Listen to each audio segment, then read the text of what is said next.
Ladies and gentlemen, we proudly present a picturesque score of passing fantasy on this week's episode of Listening In.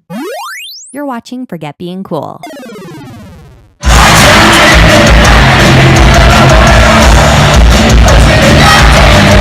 Welcome to Listening In, the place where music checks in. Hi, Josh. Hey, Dave. How's it going? Not bad for a Saturday night. A Saturday night for an episode that'll air on a day that I still haven't locked down, although I think it's Tuesdays. But by now, people know when this show comes out. Anyway, Josh, I picked an album this week. You did. I will say you're significantly going up with your choices, so I'm very proud of you in that regard. I was worried about this. I was worried about picking this, not because I think it's... Not because I'm concerned whether you'd like it, because I love this album. And I would assume that you would feel the same way. What I was concerned about was I was picking something that everybody has already listened to, something is not as special. I picked Panic at the Disco's original album, A Fever You Can't Sweat Out. I picked this album for a couple of reasons. One, I went to go see them this week in Cleveland. By the time people are hearing this, it seems old and past news. Their tour is probably over. I don't really know how long the tour is. They're doing Pray for the Wicked, their new album. That's why I made that Saturday night joke earlier. I'm hoping at least 2 people get that. Probably more. I have high hopes for you people. Comments. There's 2. Take a shot. Now I understand. Oh, stop it, folks. To be fair, as a Panic at the Disco fan, I'm just going to put this out here. One, their concert was awesome. Which, by their concert, I mean Brendan Urie's solo man show with a back band was pretty entertaining. Raising the piano over the audience, pretty awesome. I'm going to be honest. I don't like a lot of their new music. I don't like a lot of their music between 9 in the afternoon, and I guess the album is actually called Pretty Odd, and this album. So, Death of a Bachelor, whatever that other third album that I can never remember the name of. Let me go in order. We got Vices and Virtues for album number 3. Yeah, I don't like it. Too Weird to Live, Too Rare to Die, Death of a Bachelor, and now Pray for the Wicked. Yeah, I don't like the in-between stuff. Between Pretty Odd and Pray for the Wicked, I'm not a huge fan of their music. Well, we need to know some context about this particular act. I mean, granted, if you were probably between the ages of 8 and, I'm going to say 21 in 2005, you likely knew or heard way too much about this band for the time. Because it blew up. It blew up because of one track on this album. I Write Sins, Not Tragedies. Well, not just, yes, I Write Sins, Not Tragedies, Until High Hopes from their latest album was their biggest hit by far. And the Closing a Goddamn Door line in the chorus has probably been memed to death by the time you hear this. But at the time, that was the epitome of sort of overly wordy pop punk that was way too good for its own good. But I also think they've never hit the strive of that amount of words in an album since this one. I agree. And the fact is, first off, there's a bit of cultural context. When these guys came out, they were all just out of high school. Right. And for them to be writing songs not just about these sort of fantasy situations, but there's songs here about prostitution. There's a pair of tracks about the guitarist's father's battle with alcoholism. There are songs about prostitution. There are songs that borrow from author Chuck Palahniuk. These are people that are just starting to experience the world, and for them to be that wordy and that earnest at that age is impressive. And at the same time, they were just the second real band a lot of people saw to come out of Las Vegas and make it big. You had the Killers a few years prior, and then about a decade later, you'd have Imagine Dragons, and we don't talk about that.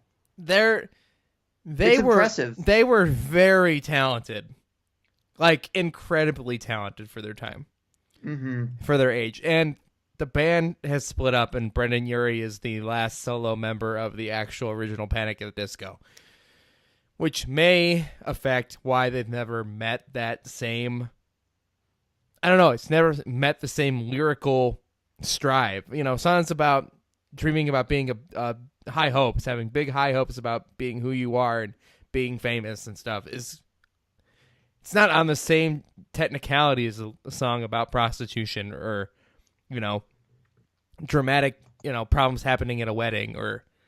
Well, there are so many little moments on A Fever You Can't Sweat Out that are done so well. Like, and then you wouldn't expect. Like, of course, you've got songs like The Only Difference Between Martyrdom and Suicide is press coverage, or even with the catchy moments like on London Beckon Songs About Money Written by Machines. That opening part starts. It stops stalling. Yeah, stop stalling, make a name for yourself, boy. You better put that pen to paper, charm your way. That the way Brendan Urie's wordiness, he can keep that cadence, and then later on when he does like some more trickier vocal stuff, and he keeps that consistency. I think that's one of the things that holds the band together. And it's this amazing thing that this album does, and it's that every single track on this album is catchy and rememberable. And every time you hear it, if you've listened to this album more than once, you've already caught on to the beat. You've already caught on to the, you know, the And the speaking of the beat, there isn't just pop punk stuff in here. You have the Baroque stuff in here with the use of strings, and there's a really neat part on the second to last track. There's a good reason these tables are numbered, honey. You just haven't thought of it yet. Where there's a horn section, they do something, then the drummer does something, then the horn section does something different, and the drummer responds to that. So that neat sort of call and response stuff. And then you have a song like I Constantly Thank God for Esteban and a few others on here that have almost more like a bit of a dance punk kind of vibe, like a little bit of Franz Ferdinand or Block Party in there with the I suppose the disco beats, which considering the time frame, it certainly fits. And I feel, especially with the last track on here with Build God, Then We'll Talk, it sort of reaches a cinematic opus where, you know, the first half of the album from introduction all the way to probably my favorite Panic song, Lying is the Most Fun. I love that song. Love that song so much. I got a story about that in a sec. Once the intermission hits But It's Better If You Do all the way to the end, it's like this entirely different chapter where you step into this sort of crazy zany world. And not to mention, I feel like that part of the album is highlighted by the sort of choice of music videos you saw, because it really seemed to highlight that visual appeal. And for me, I think the album can best be summed up with, well, obviously I Write Sins, but for me, I think the first song I heard from this was Lying is the Most Fun a Girl Can Have Without Taking Her Clothes Off, which is essentially, this is one of two songs on here, obviously, from that Natalie Portman movie Closer, which, yes, it does date the album because I'm sure not many people know or talk about or watch it in 2019, but it's so catchy. Everything about this album dates it. It's of that time. The minute you hear the dun dun dun, the I Write Sins Not Tragedies thing, you know that this is not. It's not a bad thing that it doesn't feel like something out of today's music, but it is clearly not of today, or it doesn't. It kind of defines itself as its own thing. And speaking of which, Josh, let me tell you this. I can confirm this. This is a real thing that I remember. I Write Sins, Not Tragedies is the first song that I ever downloaded off LimeWire. You heard it here first and last. No, I remember listening to that on my iPod in 2006. I bought the album later after learning about LimeWire because I loved this so much. Every track on here is some of the greatest music I've ever had. It's one of the very few CDs I still own. Why? I don't know. I don't think I even have a CD player that I could put it in. I guess I could put it like in the PS4 or something. But I don't own a CD player to play it on. But I own it still. And it's when I learned how to use LimeWire, which is weird and completely not relevant to anybody who doesn't remember file sharing in the days of Napster. We didn't have streaming where you paid $10 a month and get all the music you ever could dream of. Anyway, I thought that was kind of notable. I feel one thing that is kind of a little bit of an unfair criticism, because in late 2005, what was one of the biggest rock bands in the world that year? Fall Out Boy. Yeah. And essentially, if not for Pete Wentz and his involvement with Decadence Records, and they're basically getting Panic onto Fueled by Ramen, which of course is a big record label in the sort of pop punk alt rock adjacent scene, it's possible Panic would not have blown up as much as they did. But I feel like with the 1-2 punch of Nails for Breakfast, Tax for Snacks, and Camisato, basically with guitarist Ryan Ross really pouring his heart out on his feelings towards his father and his battle with alcoholism, and it's why he stays away from that as much as possible. And a lot of stuff in especially in Kamisato is extremely personal. So that's an example of someone just laying everything out on the table for Australia. And that's the kind of songwriting, I really appreciate. Love this album. Absolutely love it. There's not a track on here. I could get here and get nitpicky that, I don't know, it's got a little bit of a samey. It feels unified, right? Like it feels like the tracks belong together as a complete whole. There is no way to listen to this album without just listening to the entire thing, just straight through. I love a lot of the songs on their own, but I feel like they belong together. This is one of the very few times I strongly, very, very strongly believe that. There are some moments, like on Time to Dance, there's the auto-tune where I don't think it's not necessary, but Brendan Urie can definitely sing well enough without it, but it kind of works for the intent that they're trying to go for. Every choice they make, every instrumental choice, every vocal shift, every thing feels like it matters. I think there was one song, There's a Good Reason These Tables Are Numbered? There was one that had like this really nice sort of almost big band swing. Maybe it was But It's Better If You Do. There was a part here.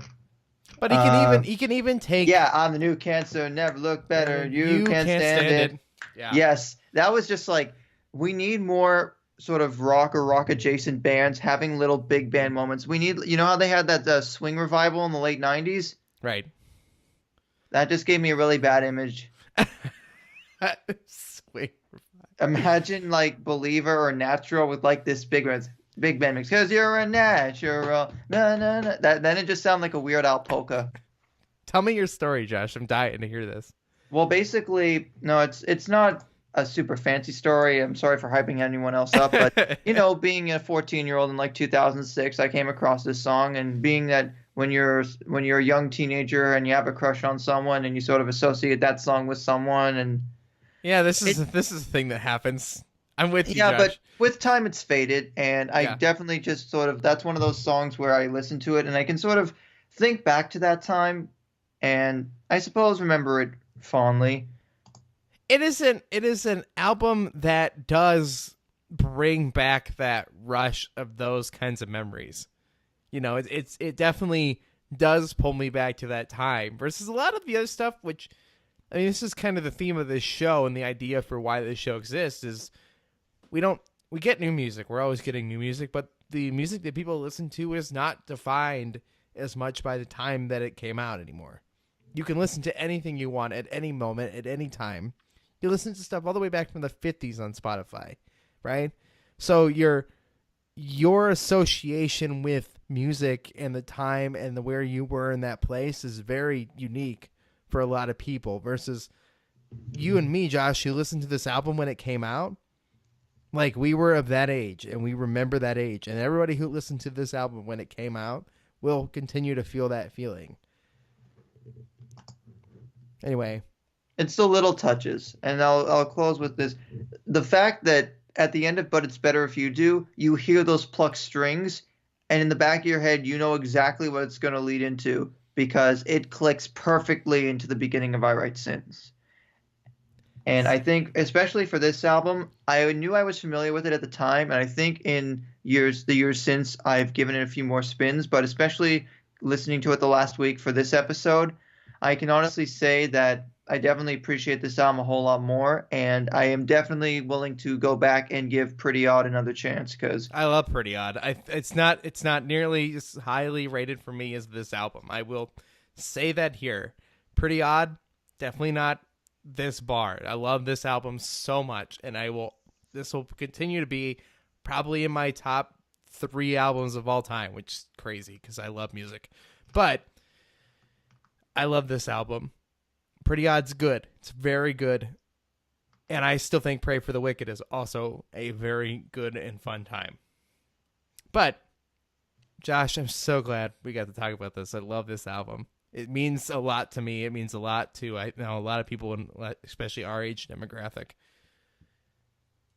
Go listen to it. This isn't a question. This is just a demand. We're telling you to check in with us and go listen to it. And sweat out that fever already. Anyway, guys, thanks for listening in. Of course, if you guys want to know about our upcoming albums, go to the listening in page over on forgetbeingcool.com, where you guys can see all our upcoming albums. You guys can see the stuff we're going to talk about in the future. All that stuff is there. Go enjoy. Listen to our master playlist on Spotify. Links all in the description. If you're on YouTube, hit that like button, hit the subscribe button. And if you guys are listening on iTunes or any of the podcatchers, go to the iTunes store and give us a 5-star rating. It means a lot. It changes how many people listen to this show, and that's important because the more of you guys out there, the more we can do with listening. And thank you for checking in with us. I'm Dave Moore. That's Josh Weinberg. For more great discussions, hit that subscribe button or visit forgetbeingcool.com.